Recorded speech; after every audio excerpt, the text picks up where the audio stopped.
Bismillahirrahmanirrahim. Bismillahirrahmanirrahim. Assalamualaikum warahmatullahi wabarakatuh. Sahabat yang beriman, Allah sangat mencintai hambanya yang selalu bersuci. Karena itu setiap umat muslim diwajibkan untuk bersuci sebelum melakukan ibadah. Keutamaan bersuci ini bisa kita lakukan dalam situasi apapun, sebab Allah tidak pernah menyulitkan hamba-Nya. Ada banyak sekali cara bersuci, mulai berwudu, tayamum, hingga mandi besar. Bersuci dari hadas besar dan kecil merupakan hal yang paling penting sebelum melakukan ibadah. Untuk mensucikan hadas besar tidak cukup hanya dengan berwudu, namun harus disucikan dengan mandi wajib. Mandi wajib atau mandi junub merupakan hal yang harus diperhatikan supaya ibadah yang kita lakukan tidak sia-sia. Maka dari itu, ada beberapa hal yang mengharuskan seseorang mandi wajib seperti: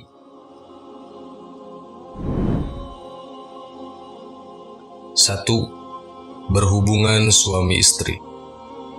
Yang dimaksud dengan hubungan suami istri adalah apabila ujung kemaluan laki-laki, hasyafah, dimasukkan ke kemaluan perempuan, farji, maka itu sudah diwajibkan mandi wajib.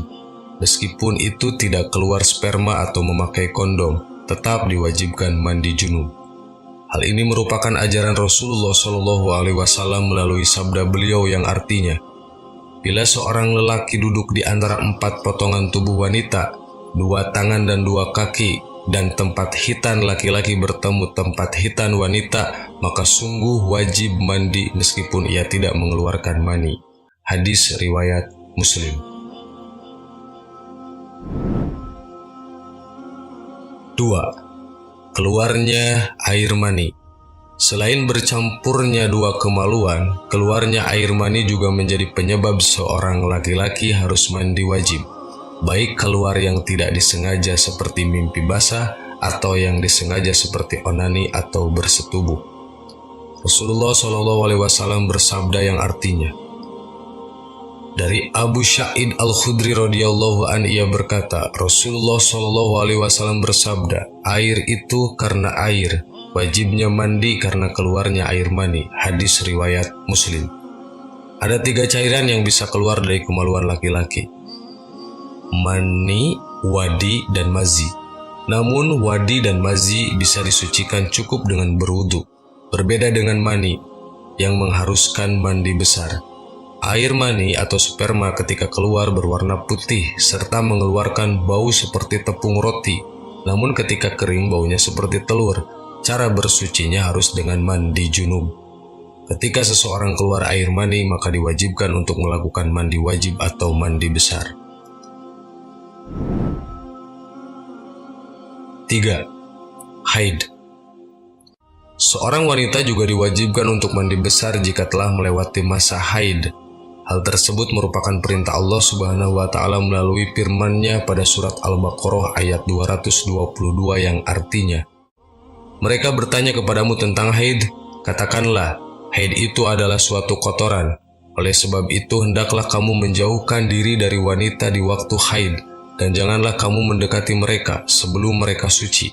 Apabila mereka telah suci, maka campurilah, maka gaulilah mereka itu di tempat yang diperintahkan Allah Subhanahu wa Ta'ala kepadamu. Quran Surat Al-Baqarah ayat 222. Himbauan untuk mandi wajib itu diperkuat dengan pernyataan Fatimah binti Abi Jaisi ketika bertanya kepada Rasulullah SAW. Beliau Fatimah binti Abi Jaisi berkata, bila keadaan haid itu datang maka tinggalkanlah sholat. Bila ia telah pergi maka mandi dan sholatlah. Hadis riwayat Bukhari dari Sayyidah Aisyah radhiyallahu anhu.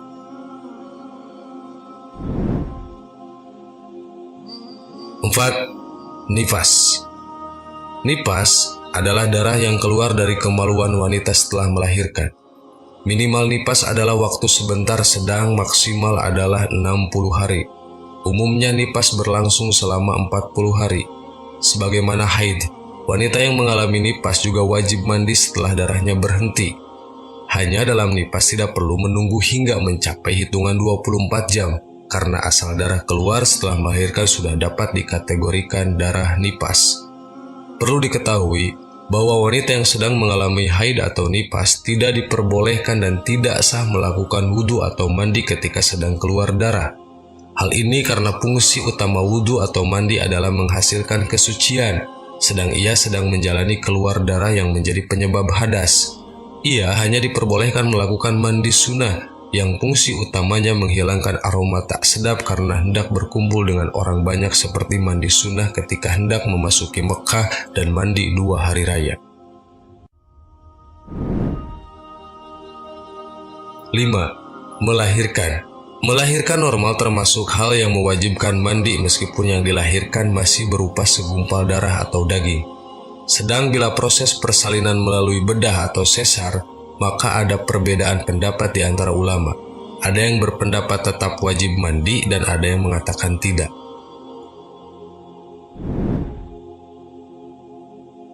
6. Meninggal. Orang meninggal wajib dimandikan selain orang yang meninggal dalam kondisi syahid dan selain korban keguguran atau aborsi yang belum tampak bentuk sebagai manusia seperti masih berbentuk segumpal daging. Sedang bila bayi keguguran tersebut telah memiliki sebagian atau manusia seperti telah memiliki tangan atau kepala, maka tetap wajib dimandikan. Itulah 6 hal yang mewajibkan mandi besar atau mandi wajib. Wallahu a'lam. Wassalamualaikum warahmatullahi wabarakatuh.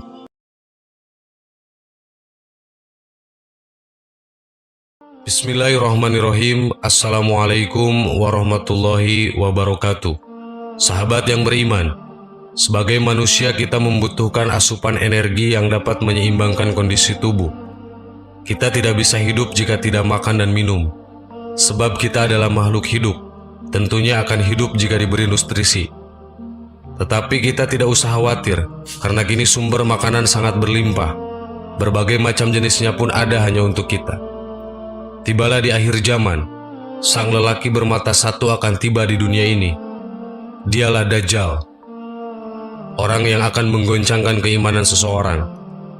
Maka jika tidak ada iman yang kuat dan kokoh, cukup sulit bagi kita untuk terhindar dari rayuan Dajjal. Sebab ia memiliki cara yang ampuh untuk membuat manusia melihat bahwa apa yang benar itu menjadi salah dan yang salah menjadi benar. Bukan hanya itu, kedatangan Dajjal dapat membuat umat Islam kelaparan. Pasalnya, salah satu tanda kedatangan Dajjal ialah akan tibanya musim paceklik selama 3 tahun. Hal itu menandakan bahwa kita tidak akan merasakan rezeki yang berlimpah seperti saat ini, melainkan keadaan kekeringan, kelaparan itulah yang akan kita rasakan. Sesungguhnya 3 tahun sebelum kemunculan Dajjal, di tahun pertama, langit menahan sepertiga air hujannya, bumi menahan sepertiga hasil tumbuhannya.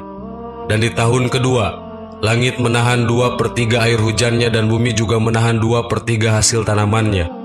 Dan di tahun ketiga, langit menahan seluruh yang ada padanya dan begitu pula bumi, sehingga binasalah setiap yang memiliki gigi pemanah dan kuku. Jika demikian, kita makan apa? Dalam hadis riwayat Ahmad, Asma berkata, akan tetapi mereka tidak mendapatkan apa-apa sehingga aku khawatir terkena musibah kelaparan. Dan apa yang bisa dimakan oleh kaum mukmin pada waktu itu? Nabi SAW menjawab, Allah mencukupkan kepada mereka dengan makanan yang diberikan kepada penduduk langit atau malaikat. Hadis riwayat Ahmad. Kita tahu bahwa malaikat itu tidak memiliki nafsu. Otomatis nafsu untuk makan dan minum pun tidak ada. Dan benar bahwa mereka itu tidak akan makan dan tidak pun minum. Apakah itu berarti kita pun tidak akan makan dan minum?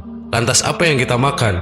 Asma berkata, wahai Nabi Allah, bahwasannya malaikat tidak makan dan tidak minum. Nabi menjawab, akan tetapi mereka membaca tasbih dan mensucikan Allah. Dan itulah makanan dan minuman kaum beriman saat itu, tasbih dan takdis. Hadis riwayat Abdul Rajak atau Yalisi Ahmad Ibnu Akasir. Sahabat yang beriman, hanya tasbih dan tasdiklah yang menjadi penguat kaum muslimin. Kita tidak akan merasakan bencana ini sebagai suatu masalah yang besar. Kita akan selalu yakin bahwa Allah selalu memberikan yang terbaik. Maka tidak akan ada kekhawatiran dalam hati kita atas apa yang akan terjadi selanjutnya. Amin. Wallahu a'lam. Assalamualaikum warahmatullahi wabarakatuh.